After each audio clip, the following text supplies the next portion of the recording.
Well, it's good to win. I thought we did some nice things offensively.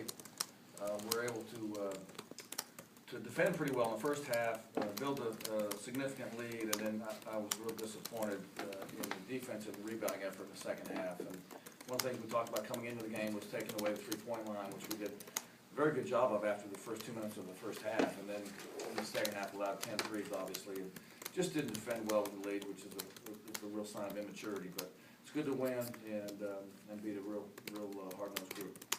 Mark, Charles and JJ. Charles injured. What's his prognosis coming back, and why didn't JJ play? Man, I thought the first question would be about the games. Yes, I love it. Charles has a injury that just needs rest to heal. So I wish I could tell you how long that's going to be. What's it been, 12 days since we played or something like that? Yeah, I mean, he hasn't practiced in 12 days. So it's a bone bruise that has to heal. So hopefully he can come back relatively soon. But I got no idea the timetable, to be honest with you. And JJ just did. I thought Taylor, who's in the last 10 days has practiced terrifically. I thought he deserved to play. With Brandon playing point and Taylor playing point, do you feel comfortable with that combination if Charles is not able to come back? I mean, well, Brandon all along, even back into last summer, was penciled in as we always teach a guy second position as a sophomore. His was the point guard spot. We felt like we needed. We knew we were going to switch a lot tonight, so Brandon switching from the point was really didn't put us in a lot of mismatch situations because at 6'7", when he switches onto a forward, it's not as big of a mismatch. So that was one of the biggest keys for him getting big minutes there. And with Taylor, I mean, he's only played 5 minutes in his career before today, and today, obviously, career highs in everything. Was it just a reflection of these last 10 days of practice? No, he's practiced really well all year. He's practiced really well, and I've tried to simplify some things for him to allow him to be more successful. And he really has practiced well, waited his time, earned his time, and tonight took advantage of it. Did it seem like the team was better with him just in there as a point guard, having a point guard? No question.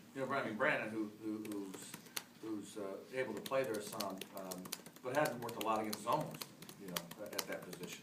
So we were obviously better with Taylor in there against the zone than we were Brandon. There's a lot more passing today than there has been in the past few games, and a lot more assists as a result. You think that was because of having a true point guard on the court more often? Well, we had a true point guard on the court less often, to be honest with you.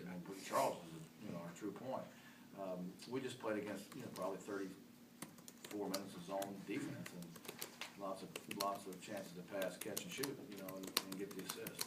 I thought we were unselfish, and we did have some good passing plays. Mark, Taylor, was he an open tryout guy a couple of years ago? He was. Yeah, he was. How rare is it to see a guy who's able to help you to the level that he is right now? You'd have to ask Taylor how much weight he's gained.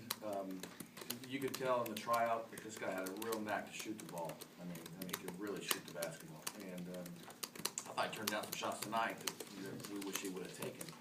But it's somewhat rare to have that happen.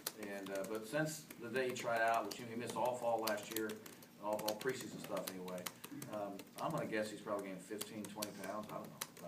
You'd have to ask him the exact numbers. But he's really worked hard to change his body physically, and tonight he was able to take advantage of his terrific shooting ability. Do you expect him to keep playing even when Man comes back? It all depends on the matchups and how they practice, and but certainly tonight he earned the chance to be back out there tonight. This is a couple games in a row you've scored 80 plus. Is it the new rules? Is it playing more up tempo, or is this kind of how you are? Well, tonight wasn't the new rules. I was disappointed in our free throw attempts. So I didn't think we got a lot. We got 22 for the night, but how many were in the last minute? A bunch. I mean, I didn't think we got to that. I was very disappointed in our free throw attempt numbers going into the last minute. I think we're a better offensive team, so we didn't have a lot of calls tonight where the new rules put us at the line. And I think our scoring is that we're a better offensive team. We got more guys who can complete plays. We're not just relying on one person.